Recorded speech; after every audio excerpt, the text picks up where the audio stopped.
All right, you hunters and gatherers, we got a lot of ground to cover, so we have to get back to work. That's supposed to be an archaeology joke. We're actually switching from hunter-gatherers now. We're going to get sedentary and settle down. We're moving from the Paleolithic to the Neolithic, the Old Stone Age to the New Stone Age, which anthropologists believe occurred about 10,000 years BC when the last ice age ended. And the major shift is going from hunter and gatherer, where they're following the herds and killing animals, to finding a way to settle down and create settlements, villages. And this is in Pakistan. You can see they've actually established a village here along the shores of the lake, and they're churning butter. It's a lifestyle which allows them to stay in one region or one area rather than having to follow the herds. And the techniques that they used to be able to find a source of food that lasted year-round was seafood.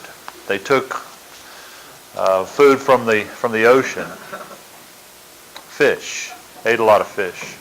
It's an early version of hunting. Going from hunter-gatherer to fisherman.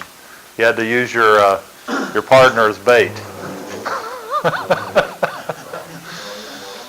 So that's the key to finding enough food in one place. You learn how to fish.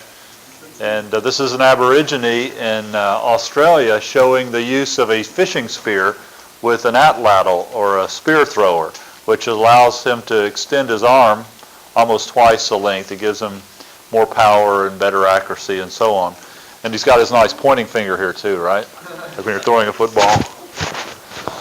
So you can make sure that you're on target. And so they began to fish, catch the fish, skewer the fish, put it over the campfire. It looks good, doesn't it? Make you hungry? It'd be better without the heads, I'm guessing. Supposedly the fish heads are the best part. Nice, right here. This is Gobero. It's a place in the Sahara Desert where they found one of the oldest villages, believe it or not, below the sands of the Sahara, because during that time, at the end of the last ice age, North Africa wasn't a desert. It was quite, at least along the edges of what's a desert today, was actually a fairly fertile savanna with a river running through it. And this is their graveyard that they're excavating, part of that village. This is a mother here and her two children. They believe that they may have drowned. Very tragic story. What they say is that the child was swimming and got too far out, and the sister and the mother went out to save the baby from drowning, and they drowned themselves. You hear it in the news all the time. I just heard a couple months ago a case where a man went out to help a drowning child, and he drowned, and I think the child was rescued, but the man that went to save him died. So I think that may have been what happened here, but it's a very tragic image. You can see they've buried the mother and the children holding hands there in Gobero.